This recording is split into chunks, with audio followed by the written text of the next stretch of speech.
Hello, আসসালামু আলাইকুম। কেমন আছেন সবাই? আলহামদুলিল্লাহ আমি ভালো আছি। আশা করি আপনারাও সবাই ভালো আছেন। আসসালামু আলাইকুম সবাইকে।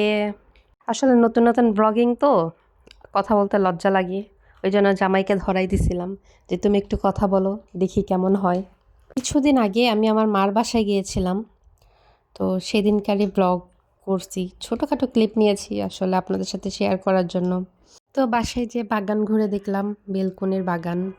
যে দেখি আমার আম্মু পিঠা বানাচ্ছে, ভাপা পিঠা, তারপরে ক্ষীরসা পাটিসাপটা পিঠা।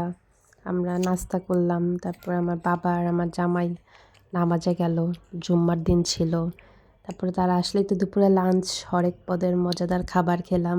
তারপর আমরা বেরিয়ে পড়েছিলাম একটু ঘোরার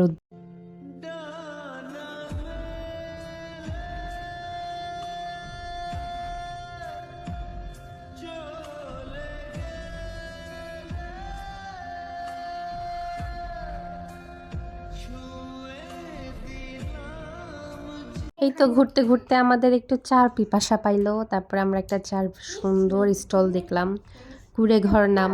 আমরা সেখানে বসে গেলাম মালাই চা খেতে। অনেক মজাদার একটা মালাই চা, গরুর দুধের। খাওয়ার পরে খুবই রিফ্রেশ লাগলো। চা খেতে খেতে আমাদের সবার প্রিয় রিপন ভিডিওর একটা ডায়লগ মনে পড়ে গেল, আমি একজন টি লেবার, হা হা হা, এটাই বাস্তব। চাটা খাওয়া শেষ করে আমরা গেলাম দুধ ড্যানিশ খেতে। মালাই দেয় গরম দুধের মধ্যে, ড্যানিশ ভিজায়, অনেকে হাতির কান বলে ওটাকে। ওটা ভিজানো, তারপর কিছুক্ষণ ভেজার পরে ড্যানিশটা একদম নরম হয়ে যায়। খেতে অনেকটা ঘন দুধে ভিজানো সেমাইয়ের মতো স্বাদ আসে। মজার খাবার। তারপর বাসায় চলে আসলাম। বাসায় এসে দেখি আমার আব্বু বাতাসা এনেছে। তো ছোটোবেলায় খেয়েছেন কে কে ঘোড়া বাতাসা, হাতি বাতাসা। তারপরে তো আমার ছোটো বোন মোমো বানিয়েছিল, মজাদার ইয়াম্মি মোমো খেলাম। তারপরে আমরা চলে আসলাম বাসায়, ঢাকায়। আসার পথে জিয়া উদ্যানে নামলাম কিছুক্ষণ। এখন বসন্ত চলে আসছে প্রায়, শীতের শেষ।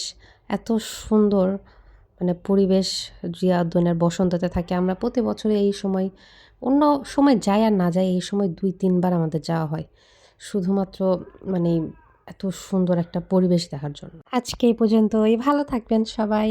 লাইক, কমেন্ট অ্যান্ড শেয়ার দিয়ে পাশে থাকবেন এইরকম আমার আনাড়ি হাতের, আনাড়ি ভয়েসের ছোট ছোট ব্লগ দেখার জন্য।